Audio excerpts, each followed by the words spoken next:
Continuando, deserto também é um lugar de altas temperaturas, ou seja, de dia muito quente e à noite muito frio. Quando nós refletimos sobre o calor e sobre o frio como linguagem espiritual, falando o deserto espiritual, ou seja, o deserto espiritual é um lugar também de muito calor e muito frio. Quanto ao calor, nós podemos refletir sobre Mateus capítulo 13, versículo 20 e 21. Ou, na verdade, todo o texto de Mateus capítulo 13, onde Jesus relata a parábola do semeador.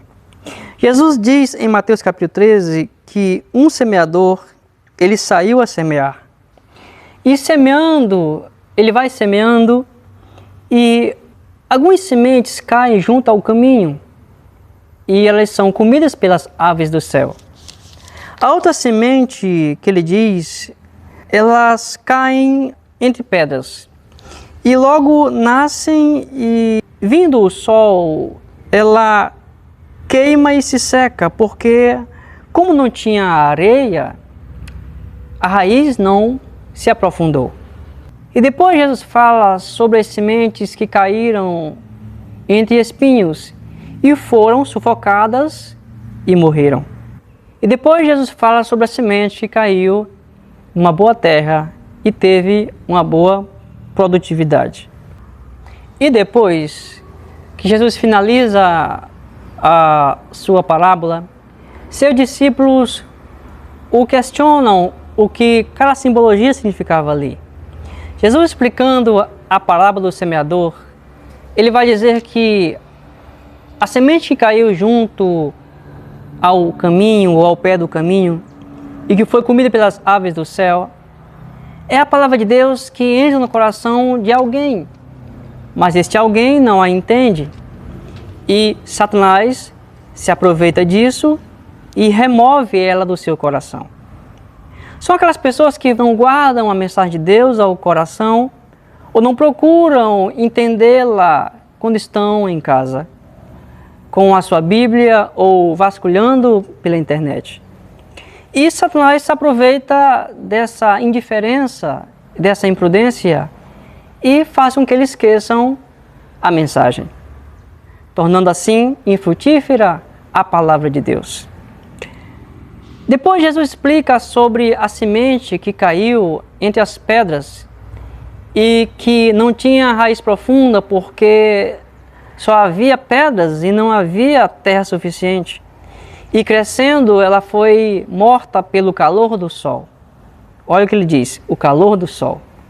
Jesus vai explicar essa parte dessa parábola e dizer que são as pessoas que recebem a palavra de Deus com alegria, mas sobrevindo a perseguição e a angústia, ou seja, as tribulações por causa da palavra, ela se ofende e ela abandona o compromisso com Deus. Observe aqui que Jesus ele menciona o calor como angústia, ou seja, a semente caiu entre as pedras e mesmo assim cresceu. Mas veio o sol, e o sol é quente, não é verdade? Isso é muito óbvio. Matou aquela planta.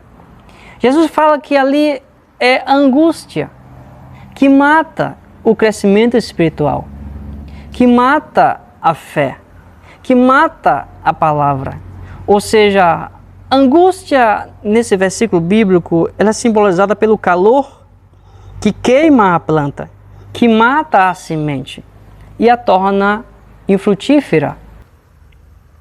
Então, aplicando esse conceito espiritual aqui, do sol como angústia, eu preciso dizer que o deserto espiritual é um lugar de altas temperaturas também, ou seja, de angústia e perseguição, de um calor espiritual e intenso das aflições sobre a nossa fé. São as angústias pela fidelidade a Deus. O deserto espiritual é um tempo de angústias por você ser fiel a Deus. O deserto espiritual é um lugar de provações da sua fé em Deus.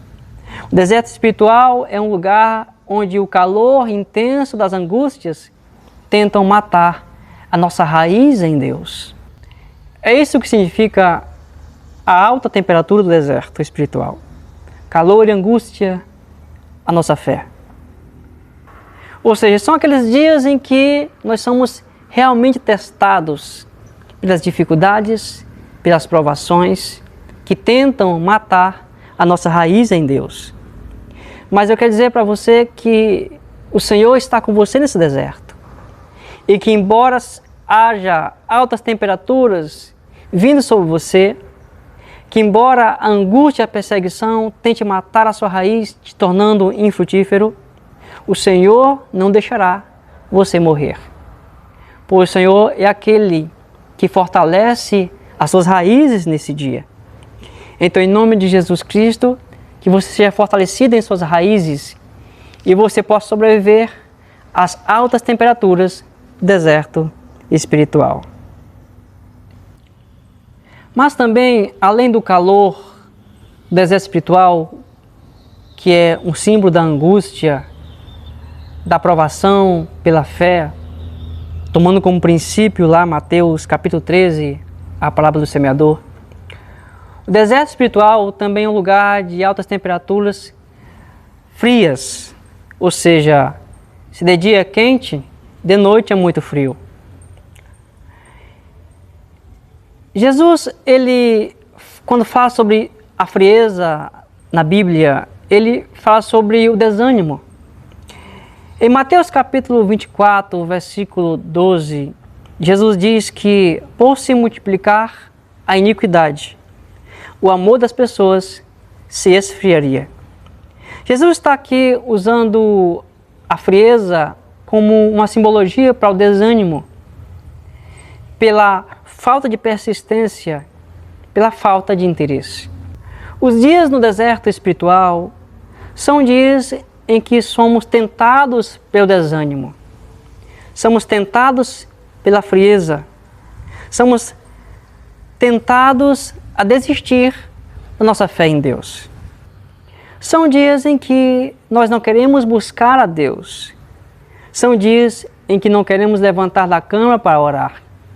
São dias em que não queremos ler a palavra. São dias de desânimo espiritual, seja pelas coisas que acontecem a nós ou pelas coisas que nós percebemos à nossa volta. São dias de frieza espiritual. Ou seja, não é preciso muitas provas. Basta você navegar pela internet e nós veremos inúmeros relatos de pessoas que desanimaram em sua fé. Mas eu quero dizer para você que, embora esse deserto esteja te matando pelo calor, ou esteja te matando pelo frio, você não vai morrer no deserto, porque Deus tem um plano na sua vida. Não desanime no deserto espiritual. Passe por ele, mas não se acostume com ele. Embora a frieza esteja tentando minar a sua fé, e seu amor pela palavra permaneça firme, porque Deus é aquele que aquece o seu coração. A Bíblia diz que Deus é um fogo. Ele é um fogo consumidor. Então, se a frieza espiritual chegou até você, se a frieza espiritual está tomando conta do seu coração, não desanime. Apegue-se ao Senhor, aqueça-se junto a Ele, e Ele fortalecerá o seu coração. Então, que nesse dia ou que nessa noite, não sei que horário você estará vendo esse vídeo, o Senhor venha fortalecer o seu coração com o seu calor. Venha queimar o seu coração com a sua palavra. Você se lembra de Lucas capítulo 24, ali dos discípulos no caminho de Emaús?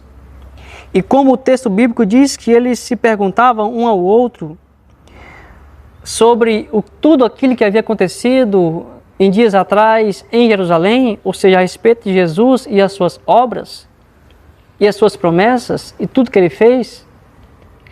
E Jesus, então, ali se aproxima deles, mas eles não conheceram Jesus porque Jesus assim quis.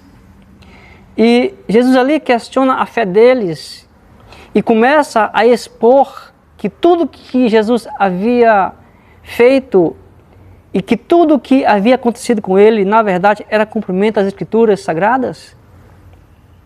Você se lembra que quando ali Jesus, ele tenta ir por um caminho e aqueles discípulos que haviam caminhado com ele até aquele percurso o constrangem a entrar e passar a noite com eles.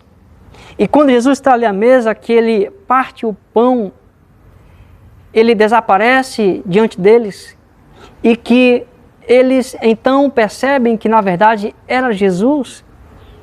E eu acho lindo quando um deles diz assim, olha, versículo 32, porventura não nos ardia o coração quando pelo caminho ele nos explicava as Escrituras? Ou seja, não ardia o nosso coração, não queimava o nosso coração quando ele nos explicava as Escrituras? Então, em nome de Jesus Cristo, enquanto você ouve essa mensagem, Deus está aquecendo o seu coração e você não morrerá desanimado no deserto espiritual da sua vida. Receba essa palavra com fé em nome de Jesus. E quanto aos animais peçonhentos, que são uma das características do deserto da natureza. Semelhantemente ao deserto da natureza, no deserto espiritual, há também os seus animais peçonhentos. E estes são pessoas influenciadas por Satanás. E assim como os animais no deserto da natureza, eles se camuflam entre as pedras ou na areia para atacar as suas vítimas, essas pessoas influenciadas por Satanás, também elas se camuflam nos dias difíceis ou maus da nossa vida para nos atacar. E o seu veneno são muitas vezes dúvida, desânimo, através de palavras. Seu veneno muitas vezes é a amargura que elas injetam em nós, tentando nos fazer parar em nossa caminhada com Deus. São seres peçonhentos. São seres carregados de veneno, carregados de ódio, de inveja, de amargura interior, que querem, assim como os animais da natureza, peçonhentos, paralisar a nossa fé em Deus, paralisar a nossa caminhada em Deus. Mas em nome de Jesus Cristo, Lucas capítulo 10, versículo 19, Jesus disse assim: eis que eu vos dei poder contra serpentes e escorpiões. Jesus disse que se bebermos algo mortífero, lá nos evangelhos, nada nos fará dano algum.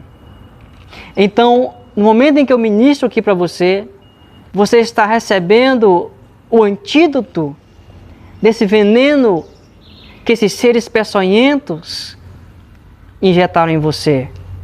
Então, enquanto eu falo aqui para você, a palavra de Deus cura você. Enquanto eu ministro aqui para você, Deus, Ele te cura desse veneno de amargura, de desânimo, de dúvida que injetaram em seu coração. Ou seja, Deus te dá poder pela sua palavra para resistir ao veneno desses seres peçonhentos. São pessoas, eu repito, influenciadas por Satanás, que se camuflam nos edifícios da nossa vida, se fazem de amigos e não são amigos, e muitas vezes são líderes espirituais que não têm vocação espiritual, mas um coração cheio de veneno, de inveja, cheio de amargura, de rancor, e querem paralisar a nós. Mas Jesus disse: eu vos dei poder. Então recebo poder para vencer os seres peçonhentos e toda a força do maligno, em nome de Jesus. Mas, apesar disso que eu te digo, você, quem sabe, ainda pode pensar: como isso pode ser verdade? Você lembra de Mateus capítulo 4, versículo 3, quando Jesus está sendo tentado no deserto? Olha o que diz o tentador. E chegando-se a ele, o tentador disse: se tu és o Filho de Deus, manda que estas pedras se tornem em pães. Aqui, o diabo tenta Jesus se ele é o Filho de Deus, ou seja, com a dúvida, injetando o veneno da dúvida em Jesus. Mas Jesus responde, no versículo 4, está escrito: nem só de pão viverá o homem, mas de toda a palavra que sai da boca de Deus. Então, os animais peçonhentos, os seres peçonhentos, são pessoas influenciadas por Satanás. E muitas vezes o próprio Satanás tentando injetar dúvida em seu coração, tentando injetar desânimo em seu coração, tentando injetar amargura em seu coração. Mas, em nome de Jesus, eu repito, vença ele pelo poder que Deus te deu. Jesus disse: eu vos dei poder. Então, em nome de Jesus Cristo, mais uma vez, Deus te dará vitória. E continuando, para fechar essa mensagem, na qual Deus tem falado muito com você, nós podemos recapitular que, assim como no deserto natural, que existe escassez de alimento físico, escassez de água, altas temperaturas, animais peçonhentos e miragens, no deserto espiritual há também coisas semelhantes. Então, assim como no deserto em que há a ilusão da água, ou há a ilusão de que há água em um lugar, no deserto espiritual há também a ilusão das miragens frequentes. E esse é um ponto bem profundo aqui, porque assim como no deserto natural, que há a ilusão das miragens, ou há a ilusão causada pelas miragens, no deserto espiritual há a ilusão causada pelos falsos ensinos, ou pelas falsas palavras, ou pelas falsas ideias. Ou seja, são falsos ensinos ou falsas revelações, que são ilusões, que são filosofias, que são ideias, que surgem nesse período difícil da nossa vida. Ou seja, Satanás se aproveita muitas vezes do silêncio de Deus, do deserto espiritual, para falar ao nosso coração, distorcer a palavra de Deus. Ou seja, nós podemos citar alguns desses ensinamentos em nossos dias. Nós podemos encontrar na internet muitos desses falsos ensinos, ou até mesmo em muitas igrejas, ou até mesmo em alguns estudos bíblicos em particular, carregados de distorções teológicas. As miragens frequentes que acontecem no deserto natural dão a impressão de que uma coisa existe ali e é verdade. E também no deserto espiritual traz a ilusão, as miragens espirituais de que uma coisa existe e é verdade. E muitas vezes, ou muitos cristãos, muitas vezes, são levados a acreditar em conceitos antibíblicos. Um desses conceitos em nossos dias, que eu acredito que você já deve ter visto, ouvido por aí, são afirmações aos corações. Como, por exemplo, quando alguém diz: o corpo é meu e eu faço dele o que eu quero. Quando na verdade a Bíblia diz que o corpo foi feito para o Senhor e que ele deve ser templo do seu Espírito Santo. Outros dizem que o corpo, por ser bonito, deve ser mostrado, quando na verdade a Bíblia preza pelo bom comportamento e pelas boas vestes. Outros ensinamentos que alguém diz por aí, que você já deve ter visto, é que a vida é bonita, então você deve se jogar.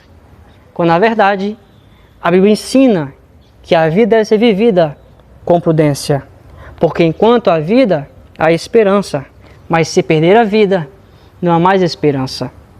Há também aqueles que dizem que Deus quer que as pessoas venham do seu jeito, mas eles esquecem de dizer que Deus, embora aceite as pessoas do seu jeito, não quer que elas permaneçam da mesma forma, porque Cristo é o nosso exemplo e nós devemos crescer até alcançar a estatura perfeita do exemplo e de vida de Cristo. E aqueles que vendem o sobrenatural de Deus como mercadoria de compra, ou seja, há alguém que diz que quanto maior é a oferta, maior é o seu milagre. Mas você já viu nas Escrituras Sagradas Jesus cobrar o paralítico do tanque de Betesda após curá-lo? Não, você não viu. Você viu Jesus cobrar da mulher do fluxo de sangue após ela o tocá-lo? Não, você não viu. Você viu Jesus cobrar o cego Bartimeu após curá-lo? Não, você não viu. Você viu Jesus cobrar a mulher cananeia cuja filha estava endemoniada? Não, você não viu. Jesus não vende milagre. Jesus é aquele que de graça dá àquele que acredita nele. Ora, há também aqueles que dizem que porta fechada não vem de Deus, quando na verdade em Apocalipse capítulo 3, versículo 7 diz que Deus é aquele que abre e fecha e ninguém abre. Ou seja, ele abre, mas ele pode querer fechar também. Ele fecha, mas pode querer abrir também. São miragens frequentes. São ilusões, falsos ensinos, falsas verdades, falsos ensinamentos que não condizem com as Escrituras Sagradas. Eu te agradeço por você ficar até aqui, tendo a paciência de me ouvir e ser edificado por essa mensagem. Então, não deixe de compartilhar essa mensagem com aqueles que precisam ouvir a palavra de Deus. Deixe a sua curtida, deixe seu like, pois é bênção para a minha vida. Ou seja, também me apresente em suas orações, para que eu possa sempre permanecer aqui, ministrando ao seu coração. Eu sou J.S. Mendes, seu mensageiro distante, e hoje eu falei sobre a realidade do deserto espiritual. Se Deus quiser, nos vemos na próxima gravação. Que Deus te abençoe. Então, passe pelo deserto, mas não se acostume com ele. Vença o deserto, como Cristo venceu o seu deserto e Satanás. Eu quero finalizar com uma oração, uma pequena oração. Amém? Vamos orar? Pai, obrigado por essa mensagem que o Senhor revelou ao meu coração e que eu tive o privilégio de compartilhar aos inscritos do canal e todos aqueles que vão assistir essa mensagem. Que o Senhor possa abençoar as suas vidas, fortalecer o seu coração, que de nenhum modo, Senhor, eles venham ser vencidos pelo deserto, mas que eles possam atravessar o deserto e chegar na terra da promessa são e salvos. Fortalece seus corações, que o Senhor seja sobre eles a nuvem que os protege. Que o Senhor seja com eles a coluna de fogo que os protege. Em nome de Jesus, eu te agradeço. Em nome de Jesus, obrigado e amém. Deus te abençoe, querido. Em nome de Jesus.